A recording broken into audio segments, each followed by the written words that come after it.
Our top stories this morning include some community activists calling on two Hennepin County Sheriff's deputies to resign. So this is footage of a rough arrest. It's now sparking controversy, and we do want to warn you, it may be hard for some of you to watch. Get your hand. That's not hand back. It's not doing it. I'm not doing it. So this happened last month in Minneapolis. You can see a Hennepin County deputy deliver multiple blows to that man's head. Last night, the sheriff's office says that the deputies reported him resisting and properly documented their use of force. They say that he was a felon with a firearm. Now, the sheriff's office also said, in part, it is conducting a review to determine appropriate next steps, and this video will now be part of that ongoing review. But this morning, a humanitarian organization called Lion of Judah is gathering to call for those deputies to resign. They say they want a, quote, thorough investigation and proper accountability. They will be having a press conference. It'll be 11 this morning. You see the address. It is at 2124 East Franklin Avenue. A Minnesota missionary's wife is now charged in his murder. This according to the family's pastor. The Stroyer family spent the past 3 years in the African nation of Angola. The father, Bo, died in November. Investigators there think his wife orchestrated it with a few other local men. The Detroit Lakes Church wrote, quote, as a result of former charges, it is our understanding that she will remain in custody and tried before a judge, end quote. They added Bo and Jackie's children will continue to be cared for by close family back home.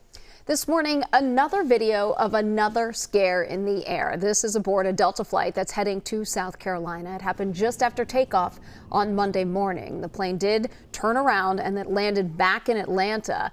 So in this picture here, you can see the plane deployed its safety slides. Thankfully, no one was hurt, but one passenger said it took several minutes for flight attendants to jump into action. And you probably remember just last week, a Delta flight from Minneapolis essentially barrel rolled down a Toronto runway while crash landing. All 80 people on board survived, including the 4 crew members. And now some of those passengers are filing lawsuits against the airline. Today, you have a chance to win on a new pilot program. This is focused on public safety, and the issue is speeding drivers. Because going too fast could cost you more cash in Minneapolis. Or Shayla Reeves joining us this morning. Shayla, I mean, this could kick off as soon as August 1st. Yeah, that's absolutely right, Heather. As soon as August 1st, if you want to keep cash in your wallet, you'll want to keep your speed in line. The city of Minneapolis plans to install 5 speed cameras at trouble spots across the city.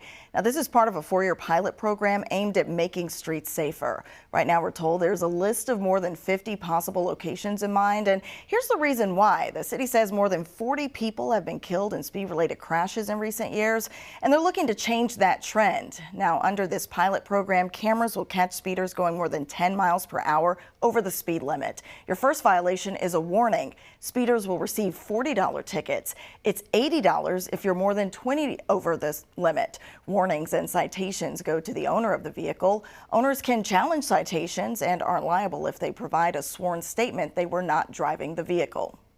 See that more than 29 other states have either speed or red light cameras, and that they've been seeing positive results for traffic safety. I think they really make a difference once people know what they are.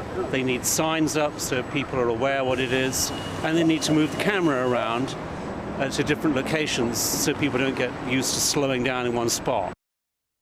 So this isn't the first time for red light cameras in Minneapolis. The city had them back in 2005. That's until the Supreme Court struck them down. You'll have a chance to weigh in during a couple of public open houses coming up. One is happening in person today from 4 to 6 p.m. That's at the Minneapolis Central Library's Dottie Room. Sure, a lot of people are going to have a lot to say about that. Shayla from the newsroom. Shayla, thank you. Thanks.